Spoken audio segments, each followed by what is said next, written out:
तो प्यारे बच्चों फिर से यहां पर लेके आए हैं आपके लिए डीएनए ब्लॉक चैप्टर से एक्सरसाइज 8.13 का सॉल्यूशन, जिसमें हम लोग यहां बात करने वाले हैं एक बहुत ही प्यारे से क्वेश्चन के बारे में। जिसमें क्वेश्चन कह रहा है how is the variability in the oxidation states of transition metal different from that of non transition metals and illustrate it with examples.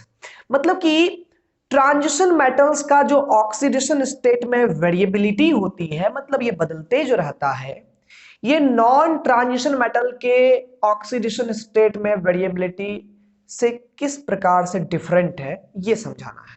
Variation variation in oxidation state simply हमको देखना है, ट्रांजिशन में भी non transition में भी। Clear. सबसे पहले बात करते हैं, आप लोग यहाँ पर एस ब्लॉक पी ब्लॉक, जो भी एस ब्लॉक पी ब्लॉक जो भी है काम देगा आपको। एस ब्लॉक तो जनरली हमारा ऑक्सीजन स्टेट जो एलिमेंट का होता है वो तो जनरली फिक्स होता है। पी ब्लॉक सब में ये चेंजेस होते हैं, ठीक है ना। तो पी ब्लॉक हो गया, डी ब्लॉक हो गया, मिलाकर काम करना है यहाँ पर। तो यहाँ पर क्या है कि जो आंसर में मेनली डिफरेंस अगर दिखलाना है, समझ लीजिएगा यहाँ पर जो ऑक्सीडेशन स्टेट होते हैं, oxidation state of transition metals जो होते हैं, ट्रांजिशन मेटल्स यानी कि जो कि हमारे डी ब्लॉक एलिमेंट्स हैं, ये जो है +1 से स्टार्ट होते हैं। जनरली कहां से स्टार्ट होते हैं? +1 से।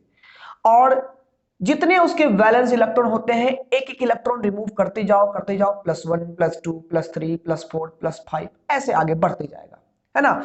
Oxidation states of transition metals starts with +1, है ना। जनरली ये सब में +1 नहीं होता है भैया, +1 सब में नहीं होता, ठीक है ना। तो +1 से लेकिन स्टार्ट होता है, ओवरऑल की बात कर रहे हैं। And by removing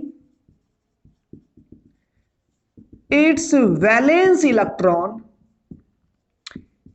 it varies to +2 +3 +4 +5 +6 +7, ठीक है ना। इस तरह से ये वैरी करता है। मैग्नीज में +7 तक जाता है, ठीक है। अब यहां पर डी ब्लॉक में क्या होती है ना, कि आप लोग जानते ही हो कि पहले तो 4s का इलेक्ट्रॉन, यानी कि जो अगर फर्स्ट ट्रांजिशन सीरीज को देखें तो पहले तो 4s का इलेक्ट्रॉन लॉस होता है, ठीक है। उसके बाद 3d में जितने हमारे पास अनपेयर्ड इलेक्ट्रॉन होते हैं वे सभी एक एक करके लॉस करते जाओगे, तो जो हमारा रिजल्टिंग होगा चार्जेस डेवलप होंगे वो हमारा ऑक्सीडेशन स्टेट होगा। मान लो कि अगर हम मैग्नीज की बात करते हैं तो उसका इलेक्ट्रॉनिक कॉन्फ़िगरेशन होता है 4s2 3d5, 4s2 3d5 होता है।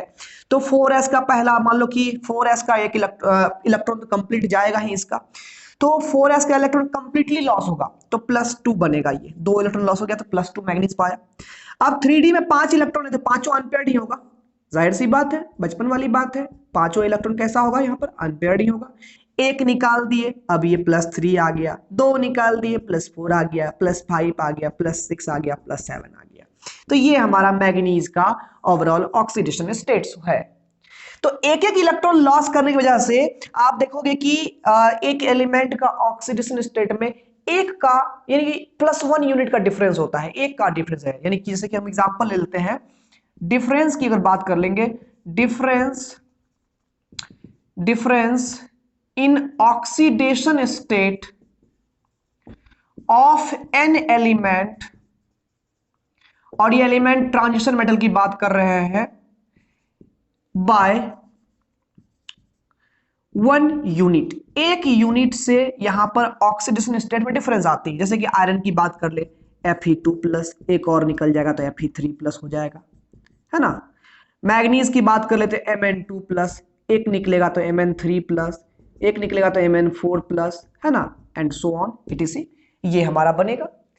लेकिन नॉन ट्रांजिशन मेटल्स एलिमेंट्स जो होते हैं, जैसे कि हम ग्रुप 16 की बात कर ले, ऑक्सीजन वाले घर की बात कर लेंगे, तो नॉन ट्रांजिशन मेटल का जो क्या कहते हैं ये होता है, वहां पर ऑक्सीडेशन स्टेट में उसमें क्या आती है ना, उसमें तो जो वैलेंस इलेक्ट्रॉन है वो तो ठीक है लॉस कर गया तो ऑक्सीडेशन स्टेट बन गया।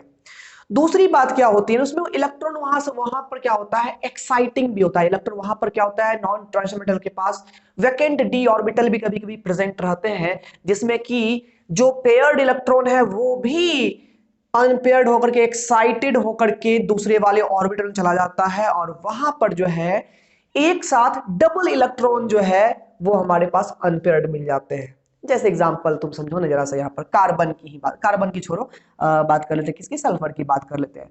सल्फर का इलेक्ट्रॉनिक कंफ्यूजन होता है 3s2 3p4 होता है ना। यहाँ पर घेर दो किसको, नियॉन को घेर दो यहाँ पर, तो सल्फर हो गया यहाँ पर ये, ठीक है। अब 3s में मान लो 3s का इलेक्ट्रॉन कंप्लीटली यहाँ पर लॉस कर देगा, मान लो सल्फर पर जनरली जो भी बात है यहाँ पर लॉस नहीं करेंगे, चलो ठीक है लॉस नहीं कराते हैं, ठीक है ना। यहाँ पर देखो वैलेंस शेल का इलेक्ट्रॉनिक कॉन्फ़िगरेशन 3s में 2 इलेक्ट्रॉन है, 3p में यहाँ पर 4 इलेक्ट्रॉन है, 4 इलेक्ट्रॉन यहाँ पर 4 इलेक्ट्रॉन है, ठीक है। 3p में 4 इलेक्ट्रॉन है, ठीक है। अभी इसका ऑक्सीडेशन स्टेट +2 है, अभी कितना है, +2 है। लेकिन 3 वाले में तो 3d भी यहां पर वैकेंट है, ऑर्बिटल प्रेजेंट है, वैकेंट ऑर्बिटल प्रेजेंट है, 3d का वैकेंट ऑर्बिटल प्रेजेंट है। अब ये इलेक्ट्रॉन एक्साइटेड होकर के यहां गया, मान लो सल्फर का रिएक्शन हुआ फ्लोरीन से, ठीक है ना, फ्लोरीन से किया रिएक्शन, फ्लोरीन के आने के कारण से एक इलेक्ट्रॉन एक्साइट हो गया उसका, ठीक है ना। अब एक्सेस करेंगे दूसरा भी एक्साइट हो जाएगा, तो ये एक्साइट होकर चला गया इसमें। अब जैसे ये इसमें इन किया तो एक साथ 2 नया नया अनपेयर्ड इलेक्ट्रॉन मिल गया। अब इसका ऑक्सीडेशन स्टेट यहां पर 2 से बढ़ करके +4 हो जाएगा। फिर इसका ये वाला भी इलेक्ट्रॉन जंप कर गया, मान लो इसमें जंप कर गया, तो यहां पर +2 से +4 से +6 हो जाएगा। यानी कि नॉन ट्रांजिशन एलिमेंट में जो ऑक्सीडेशन स्टेट में वेरिएशन होता है वो 2 यूनिट से होता है। कितना से होता है, 2 यूनिट से होता है, ठीक है ना। और ट्रांजिशन में कितना से होता है, 1 यूनिट से गैप होता है ना। यानी कह सकते हैं the gap in oxidation state of non transition elements, है ना, मेटल्स या एलिमेंट जो भी कर दो, एलिमेंट्स इज बाय 2 यूनिट्स। देखो उतना मेरा अंग्रेजी सही नहीं, लेकिन मेरा काम समझाना था, समझा दिया बढ़िया से, ठीक है। तो बात यहां पर ये है, बेसिक डिफरेंस वेरिएशन में यही था कि ऑक्सीडेशन स्टेट जो है ट्रांजिशन मेटल के वो 1 यूनिट से डिफर होते हैं अपने नए ऑक्सीडेशन स्टेट के तुलना में, है ना। यानी कि जैसे कि आयरन का Cu, जैसे कि आयरन का Fe2+ Fe3+, कॉपर का Cu+ Cu2+, 1 यूनिट का गैप है। अब वही नॉन ट्रांजिशन एलिमेंट का जो ऑक्सीडेशन स्टेट्स में जो वेरिएशन होता है, तो वहां पर डिफरेंट ऑक्सीडेशन स्टेट्स के बीच में गैप होता है वो 2 यूनिट का होता है, क्योंकि वहां ऑक्सीडेशन स्टेट में वेरिएशन इलेक्ट्रॉन के एक्साइटमेंट के कारण से आता है। इलेक्ट्रॉन जो अपना ऑर्बिटल छोड़ करके दूसरे ऑर्बिटल में इन करता है ना, तो उसी के कारण से, एक्साइटेशन के कारण से वहां पर डबल इलेक्ट्रॉन एक साथ अनपेयर्ड बन जाते हैं। इसी कारण से 2-2 करके ऑक्सीडेशन स्टेट में चेंजिंग होता है, ठीक है। तो बड़ी सिंपल सा एक्सप्लेनेशन था इस चीज का, आप लोग को समझना बस जरूरी था यहाँ पर। उम्मीद करते हैं समझ में आ गया होगा क्या डिफरेंस है दोनों के वेरिएशन में। आप लोग एग्जाम में अब लिख भी लोगे, ठीक है, कोई दिक्कत। तो वीडियो पसंद आया तो लाइक जरूर करना, चैनल पर सब्सक्राइब करके जनाब। मिलते हैं हम लोग अगले वीडियो में। Best of luck for examination.